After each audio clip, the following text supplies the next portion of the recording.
Meu nome é Gil Monteiro Silva e nesse depoimento para a conferência acadêmica patrocinada e promovida pela FAECAD, tendo meu pai, o pastor Antônio Gilberto, como patrono das escolas bíblicas dominicais da Assembleia de Deus no nosso país, é inegável, indiscutível a relevância do espaço ocupado por esse trabalho normativo da igreja no ministério do ensino bíblico, de acordo com a chamada divina que ele tinha e que permeou toda a sua marcha cristã. A escola dominical ela teve um espaço de grande relevância e, nesse sentido, eu vejo no desempenho dele, eu vejo na atuação dele, ao mesmo tempo um homem conservador e um homem progressista. Conservador porque no ensino da Bíblia ele nunca se afastou 1 milímetro sequer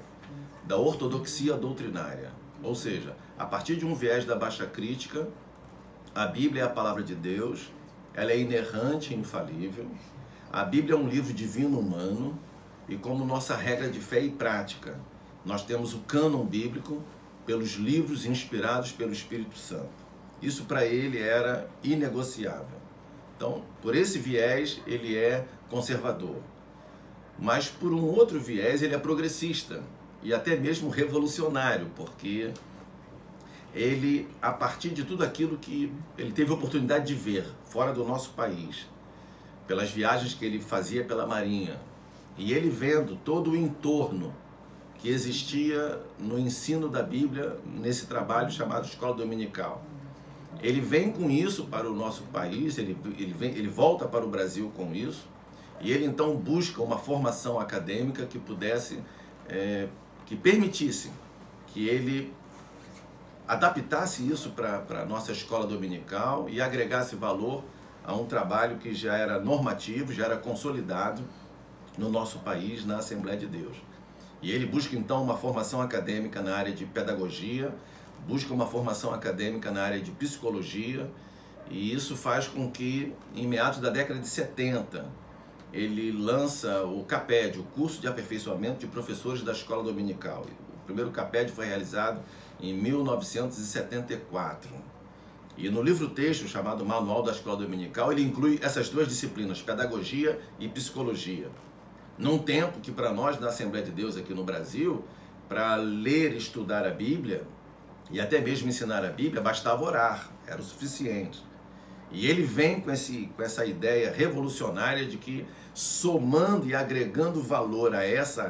esse espaço espiritual, a parte pedagógica e também da psicologia educacional eram importantes.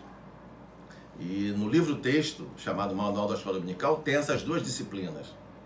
Só que ele ainda é mais revolucionário, porque na equipe inicial do CAPED, que circulou pelo Brasil todo, eram duas mulheres que ensinavam,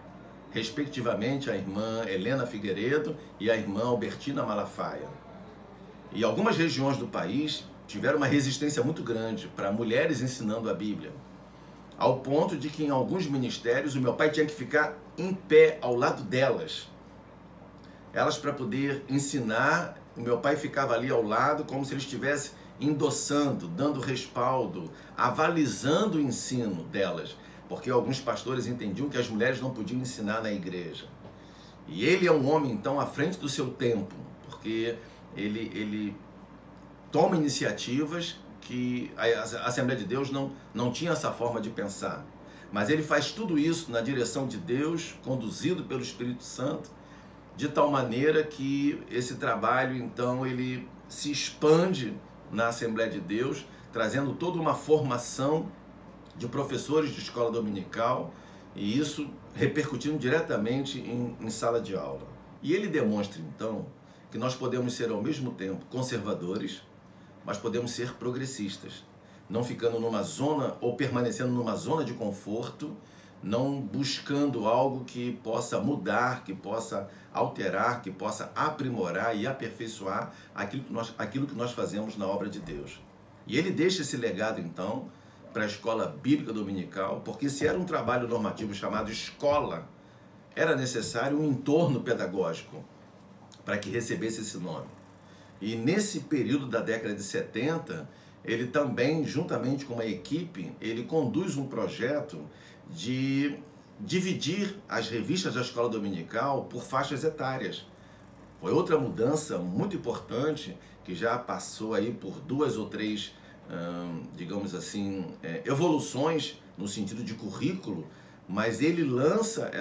esse projeto na década de 70, trazendo um aprimoramento muito grande, bastando lembrar que a primeira revista de escola dominical para adultos, ela foi lançada em 1920, a partir de um material embrionário do que seria até a futura revista da escola dominical, apenas como um suplemento de um jornal lá em Belém do Pará. Em 1930, aí sim vem a primeira revista de escola dominical para adultos. A de crianças só é lançada em 1943. Então, quando meu pai entra nesse cenário, já há um trabalho feito, já há um trabalho consolidado. E a partir de um princípio bíblico, uns plantam e outros regam, mas Deus traz o crescimento. O que o meu pai faz é agregar valor, é levar esse trabalho para um outro patamar, de tal maneira que pudesse expandir o resultado que já era frutífero, que já era abençoado, um trabalho que alcança todo o povo de Deus, um trabalho que alcança os leigos, que vai além do trabalho mais voltado academicamente, no sentido de formação teológica, e a escola dominical alcança a todos, atinge a todos, trazendo a bênção de estudar a Bíblia e ter a Bíblia como sendo a nossa regra de fé e prática. É isso que eu vejo na história do meu pai, no ministério dele, voltado para a escola bíblica dominical, e é uma honra muito grande, representando a família, ter o meu pai como patrono desse trabalho normativo. Na conferência acadêmica realizada pela FAECAD, a direção está de parabéns pela iniciativa e também a coordenação pedagógica por ter tomado essa iniciativa, e é isso que nós temos a depor no sentido da participação do meu pai na escola bíblica dominical.